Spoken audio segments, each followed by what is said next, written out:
হবে, আল্লাহর কাছে প্রার্থনা করতে হবে, আল্লাহ আমার মৃত্যুটা তুমি শহীদ মৃত্যু দিও। আলহামদুলিল্লাহ। এই মৃত্যু আমরা চাই না? শহীদ মৃত্যু হয় ডান পথে থেকে না বাম পথে থেকে? শহীদ মৃত্যু হয় নামাজি হয়ে না বেনামাজি হয়ে?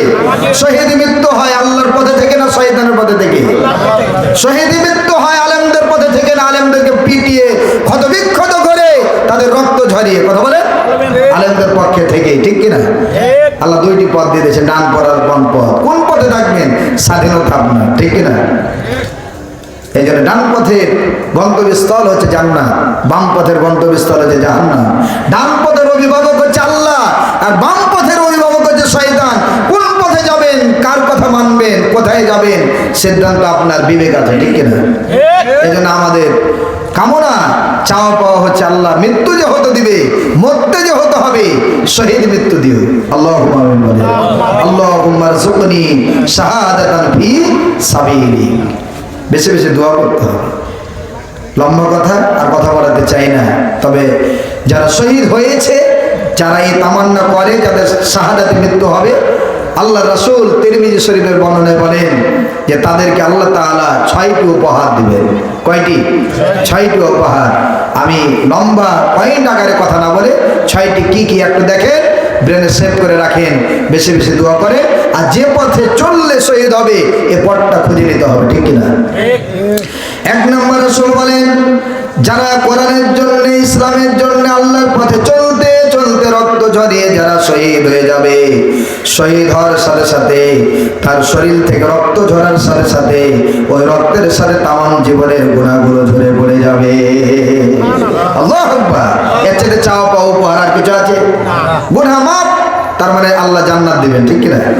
1 নম্বর। 2 নম্বর হচ্ছে যখন ব্যক্তিগুলো শহীদ হবে দিনের জন্য, কোরআনের জন্য, আল্লাহ রাব্বুল আলামিন তার চোখের সামনে ওই জান্নাতের সিটটা, তার আসনটা চোখের সামনে তুলে ধরবে। আল্লাহু আকবার। এজন্য যারা কোরআনের জন্য ফাঁসির মঞ্চে ঝুলেছে তারা দেখবেন হাসতে হাসতে মুখে মিষ্টি হাসি নিয়ে দুনিয়া থেকে বিদায় হয়েছে। ফাঁসির রশিটাকে ফুলের মালার মতো বরণ করে নিয়েছে, কথা ঠিক কিনা? এজন্য আসি, চোখের সামনে জান্নাত দেখা হবে। আর কি হবে? সকল ধারণা আযাব থেকে তাকে আল্লাহ বাঁচিয়ে দিবেন।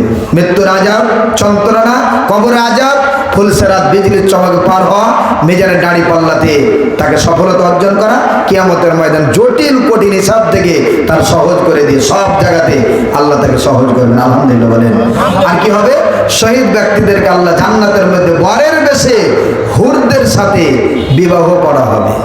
আলহামদুলিল্লাহ বলেন। এটা কয় নাম্বার? 4 নাম্বার। 5 নম্বর হচ্ছে শহীদ ব্যক্তিরা কাল কঠিন কিয়ামতের ময়দানে নিকটতম আত্মস্বজনদেরকে আল্লাহ নিজেই বলবে, এদেরকে সাথে নিয়ে হুকুম দিলাম, অনুমতি দিলাম, এদেরকে বেছে বেছে তোমার ইচ্ছা মতো জান্নাতে নিয়ে চলে যাবে। সুবহানাল্লাহ বলেন। চাই না শহীদ মৃত্যু? আমার 6 নম্বর পয়েন্ট হচ্ছে কিয়ামতের ময়দানে কঠিন জটিল বিপদের মুহূর্তে ওই আকাশের সূর্যটা নেমে আসবে মাথার আঘাত উপরে, ঠিক কিনা? ওই কঠিন যন্ত্রণাদায়ক কিয়ামতের ময়দানে তাপ থেকে আল্লাহর আরশের নিচে ছায়া দিয়ে তাদেরকে হেফাজত করবে। কয়টা বললাম? 6টি। কয়টি?